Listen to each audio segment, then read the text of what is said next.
जय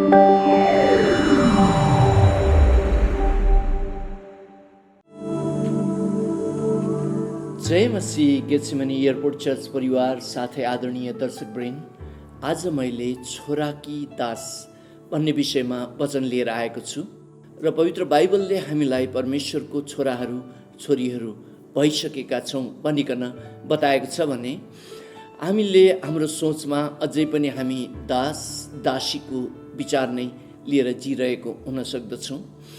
त्यसर्थ प्रिय दाजुभाइ दिदीबहिनीहरू, यही कुराहरू सम्बन्धी जो अर्थ लाग्ने गरेर प्रभु येशूले लुकाको पुस्तक 15 अध्यायमा एक उडन्ते पुत्र सम्बन्धीको दृष्टान्त भन्नुभयो। त्यो दृष्टान्तमा एउटा बुवाका 2 जना छोराहरू छन् र एकजना छोरा चाहिँ गल्ती गरेर दासत्वको महसुस गर्न पुगेका छन्। दुष्ट आत्माले त्यो घटनाबाट उसलाई दासत्वमा पुगेको यानि दासत्वको विचारबाट बाँधिएको अवस्था छ भने उसको जेठादाईले चाहिँ गल्ती नगरिकन अनुशासितै भएर घरमा बस्नुभयो, तर चाहिँ त्यो व्यक्तिको चाहिँ सोच नै दासत्वको छ। र यही विषयमा प्रभु येशूले एउटा दृष्टान्त लुकाको पुस्तक 15 अध्यायमा भन्नुभयो। यस खण्डको केही पदहरू पढेर म आजको वचनमा सुनाउने छु र पहिलो पद हुनेछ लुकाको पुस्तक 15 अध्यायको 17 र त्यसपछि अरू 3वटा पदहरू हुनेछ 24, 29 र 31 र 17 पदमा यसरी लेखिएको छ। जब त्यसको चेत खुल्यो, त्यसले भन्यो, मेरो बुबाका धेरै जेलादारी नोकरहरू भरपेट खाएर उबार्ने गर्दछन्, तर म चाहिँ भोकले मरिरहेछु। यसपछि यो उडन्ते पुत्रको चेत खुलेपछि ऊ बुवा भएकोमा जाँदछ र उसले बुवालाई यही नै कुरा गर्दछ, मलाई तपाईँले तपाईँको दासहरू मध्येको एकजना दास बनाएर नियुक्ति गर्नुहोस् बुवा भनिकन उसले यो अनुरोध बुवालाई गर्दछ। यो कुरालाई म 19 पदबाट पढिदिन्छु। अब उपरान्त म तपाईँको छोरा भनिन योग्यको छुइनँ, मलाई तपाईँका जेलादारी चाकरहरू मध्ये एउटा सरह तुल्याउनुहोस्। र छोराले यति भनिसक्नु भएपछि बुवाले सुन्नु भयो नसुन्नु भए जस्तो गर्नु भएर छोराको लागि चाहिँ त्यो राम्रो कपडाहरू, औँठी लगायत यी सबै अधिकारका कुराहरू, फर्किने कुराहरू, यी सबै नै कुराहरू छोरालाई लगाइदिनुहुन्छ। र 24 पदमा बुवाले यसो भन्नुहुन्छ, किनकि यो मेरो छोरो मरेको थियो, फेरि जीवित भएको छ, हराएको थियो र पाइएको छ। तब तिनीहरू आनन्द मनाउन लागे। प्रिय दाजुभाइ दिदीबहिनीहरू, यहाँ उडन्ते पुत्रले चाहिँ मैले गल्ती गरेँ, म त एक दास हुन लायकको मात्र छु भनेर चाहिँ उहाँले बुवालाई भन्दै हुनुहुन्छ। तर बुवाको तर्फबाट चाहिँ उहाँले साबिक छोरामा नै नियुक्ति गर्नुहुन्छ, छोरा बनाएर नै घरमा राख्नुहुन्छ र त्यहाँ त्यति मात्रै होइन, त्यहाँ त एउटा ठुलो भोज दिएर आनन्द मनाउन सुरु गरिएको हुन्छ। तर यहाँ घटनाक्रम अलिकति लम्बिएर जाँदछ। जब खेतबाट उहाँको जेठा छोरा फर्किएर फेरि घरमा आउँदछ, घरमा आउँदाखेरि यो सङ्गीत, यी विभिन्न प्रकारको आनन्दको के कुरा भइरहेको छ भनेर चाहिँ उहाँले बुवाको दासहरूमध्ये एकजनालाई सोध्नु हुँदाखेरि उहाँहरूले भन्नुहुन्छ कि तपाईँको हराएको भाइ फर्केर आउनु भएको छ र बुवा साह्रै खुसी हुनु भएर यहाँ एउटा आनन्द यानि उसलाई फिर्ती स्वागत, वेलकम ब्याकको पार्टी दिइरहेको छ भनेर चाहिँ उहाँले भन्नुहुँदाखेरि यो व्यक्ति खुसी हुनुपर्नेमा त यो व्यक्ति रिसाउँदछ र ऊ त भित्र पस्नै मान्दैन। त्यस अवस्थामा बुवा आउनु भएर यो व्यक्तिलाई सम्झाइ बुझाइ गर्न हुँदाखेरि यो व्यक्तिले बुवालाई भन्नुहुन्छ कि तपाईँले मलाई ठिक न्याय गर्नु भएन, म तपाईँसँग अनुशासित भएर तपाईँको काम गरेर म यति धेरै समयदेखि बसिरहेको छु, तपाईँले मलाई कुनै पनि एउटा पाठो पनि मेरो साथीहरूसँग एउटा भोज मनाउनको लागि कहिल्यै दिनु भएन र तपाईँले मलाई यस प्रकारको व्यवहार गर्नुभयो, म कुनै हालतमा भित्र भोजमा यानि पार्टीमा जाँदै जान्न। र यो छोराले भन्दै गरेको कुरा 29 पदलाई पनि म पढिदिनेछु र यस खण्डमा यसरी लेखिएको छ। तर त्यसले बाबुलाई भन्यो, हेर्नुहोस्, यतिका वर्ष मैले तपाईँको सेवा गरिरहेको छु अनि तपाईँको आज्ञा कहिले उल्लङ्घन गरिनँ, तापनि मैले आफ्नो साथीहरूसँग आनन्द मनाउन तपाईँले मलाई एउटा पाठो पनि कहिले दिनु भएन। यसको प्रत्युत्तरमा बुवाले 31 पदमा यो मेरो जति सबै कुराहरू जे छ यो त सबै तेरो नै त थियो, तैँले त्यो खाएको भए भइहाल्थ्यो, तैँले त्यस प्रकारले आनन्द मनाएको भए भइहाल्थ्यो, तैँले मलाई नसोधिकन त्यो पाठा लिएर गएर काटेको भए भइहाल्थ्यो भन्ने अर्थमा 31 पदमा बुवाले जेठा छोरालाई यस प्रकारले उत्तर दिनुभयो।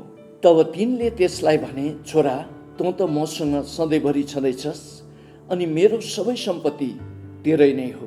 प्रिय दाजुभाइ दिदीबहिनीहरू, यस खण्डमा सृष्टिकर्ता परमेश्वर मसिहा येशू भएर धरतीमा आउनु हुँदाखेरि एकजना बुवा जो राम्रो सबैले देखिरहेका छन्, तर पनि दुवै छोराहरूमा दुष्ट आत्माले दासत्वको विचारहरू, दासत्वको सोचहरू हालेको कारणले गर्दाखेरि बडो बिजोगसँग जिन्दगी काटिराख्नु भएको, यानि परिवारलाई लिएर गइराख्नु भएको कुराहरू चाहिँ यस दृष्टान्तमा प्रभु येशूले स्पष्ट गर्नुभएको छ।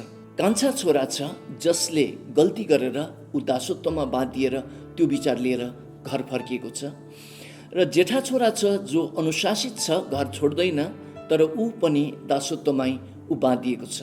यी दुवै छोराहरू एक न एक प्रकारको दुष्ट आत्माको बन्धनबाट बाँधिएको हामी देख्दछौँ।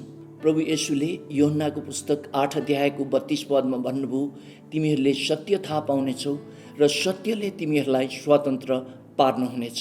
र प्रिय दाजुभाइ दिदीबहिनीहरू, यहाँ प्रभु येशूले भन्नुभएको कुरा चाहिँ बुवाको मनमा, बुवाको हृदयमा यी दुवै छोराहरू कुनै हालतमा पनि उहाँको सोचमा दासत्वमा हुनुहुन्न, तर यी दुई छोराहरूलाई चाहिँ दुष्ट आत्माले छलेर दासत्वको सोचमा राखेको अवस्था छ, जुन सोचले एउटा घरलाई स्वस्थ बनाउन सक्दैन, न्यानोपनाहरू आउन सक्दैन।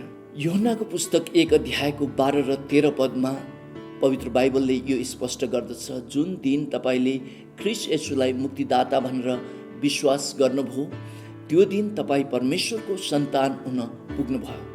तपाईँ कि परमेश्वरको छोरा कि चाहिँ तपाईँ परमेश्वरको छोरी हुन पुग्नुभयो। र 13 पदले बताउँदछ कि परमेश्वरमा तपाईँले जन्म लिनुभयो।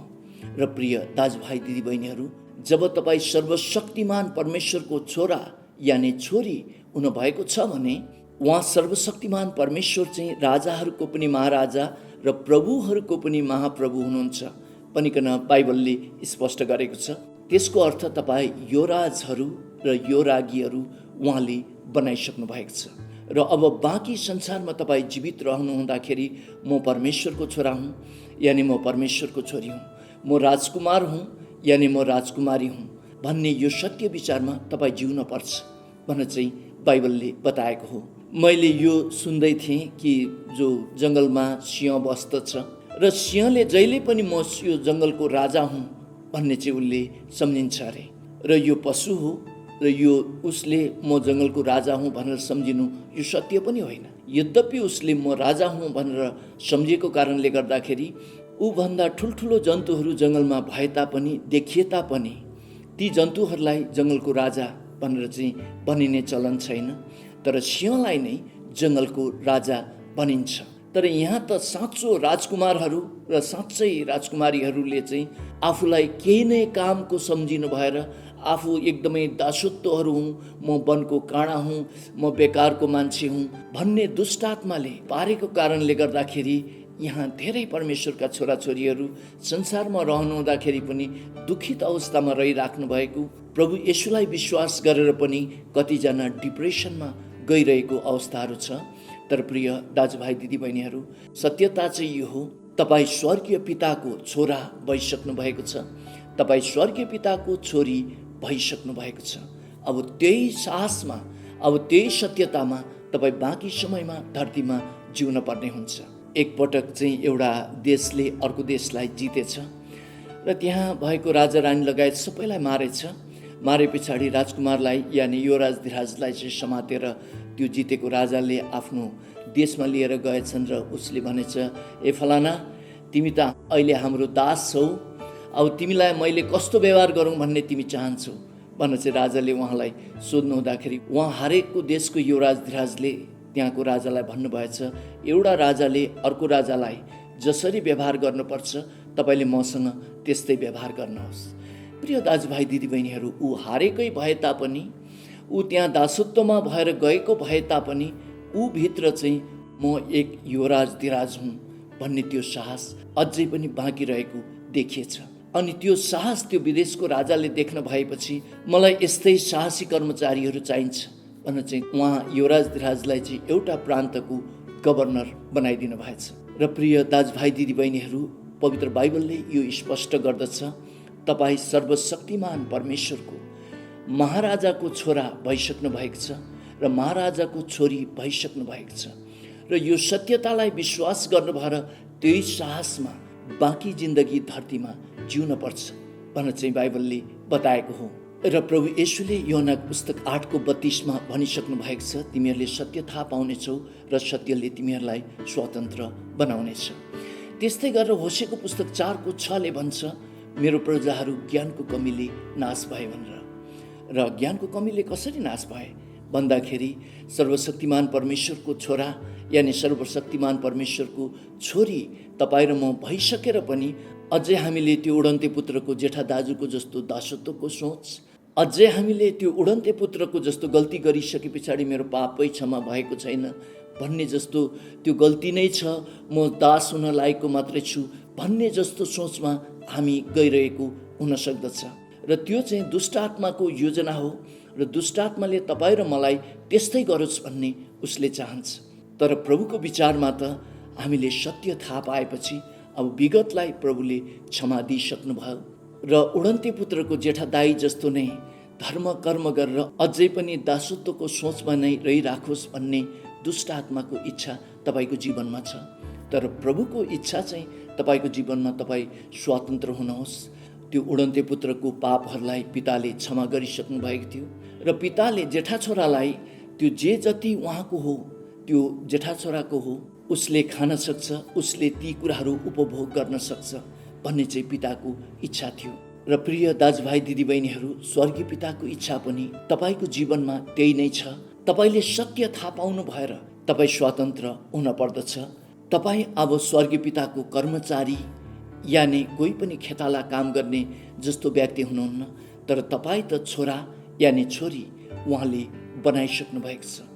र जे स्वर्गीय पिताको हो त्यो तपाईँको हो भनिकन बाइबलले स्पष्ट गर्दछ। र त्यो विश्वासमा र त्यो सत्यतामा तपाईँ र म उभिन पर्छ भनेर चाहिँ बाइबलले बताएको हो। उदाहरणको लागि बिजुली मर्मत गर्ने एकजना कर्मचारी आउनु भएछ, यानि कुनै पनि टेक्निसियन आएर चाहिँ तपाईँको घरमा बिजुली मर्मत गर्नु भएछ। त्यस अवस्थामा उहाँ टेक्निसियन गएर तपाईँको घरको रेफ्रिजरेटरबाट चाहिँ खाना निकालेर आफै खान सक्नुहुन्न।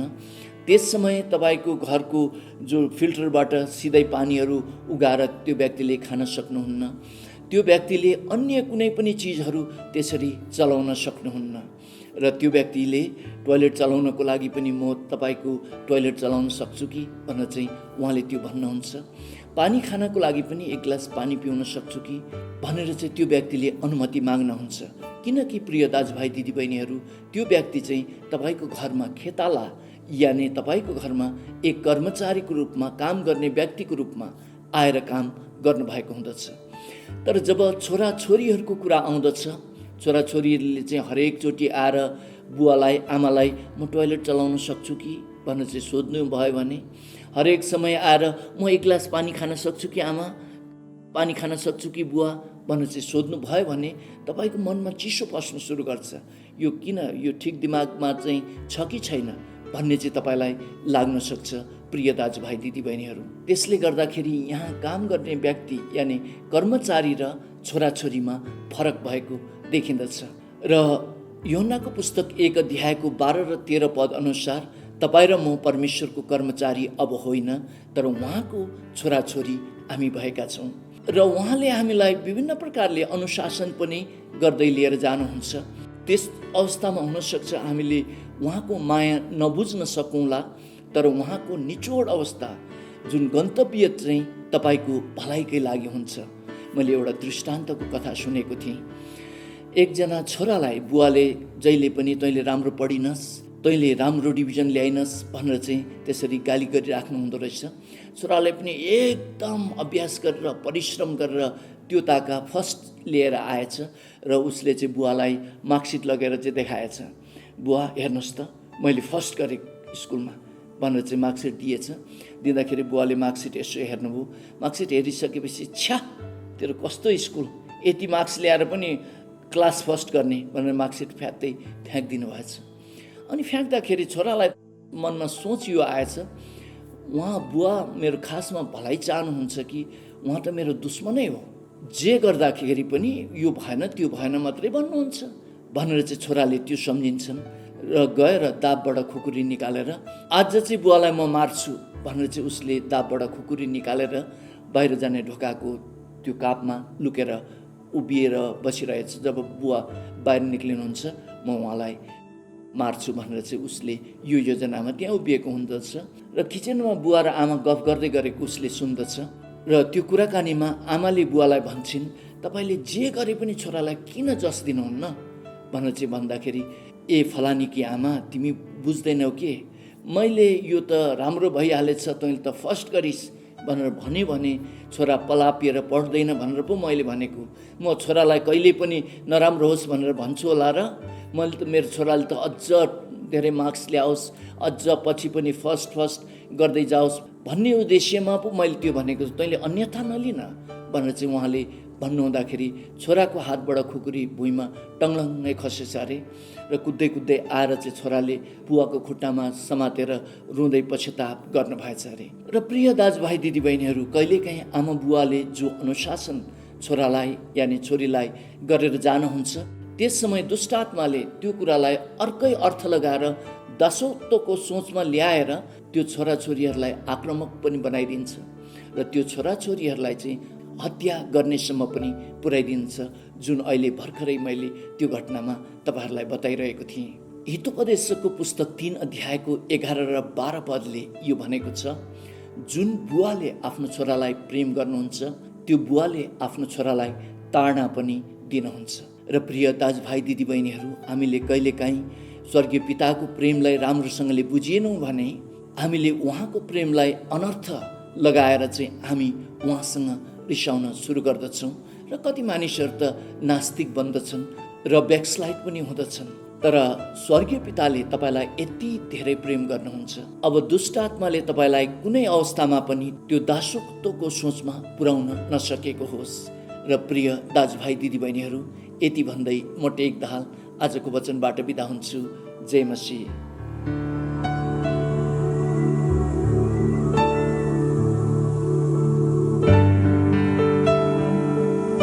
हामीले कसरी कोरोना भाइरस फैलिने क्रमदेखि रोक्न मद्दत गर्न सक्छौँ? नियमित सेनिटाइजरले हात सफा गर्ने वा साबुन पानीले हात धुनुहोस्। साबुन पानीले नधुएको हातले आँखाहरू, नाक र मुख नछुनुहोस्। 6 फिट जति सामाजिक दूरी कायम राख्नुहोस्। हाँच्यौँ गर्दा आफ्नो कुहिनो वा रुमालले छोप्नुहोस्। बाहिर जाँदा वा भिडमा अनिवार्य मास्क लगाउनुहोस्। यदि तपाईँलाई रुगा, खोकी, ज्वरो वा सास फेर्न समस्या भएको छ भने तुरुन्तै नजिकैको स्वास्थ्य चौकीमा सम्पर्क गर्नुहोस्। गेटसेमने एयरपोर्ट चर्च स्वास्थ्य विभाग। धन्यवाद।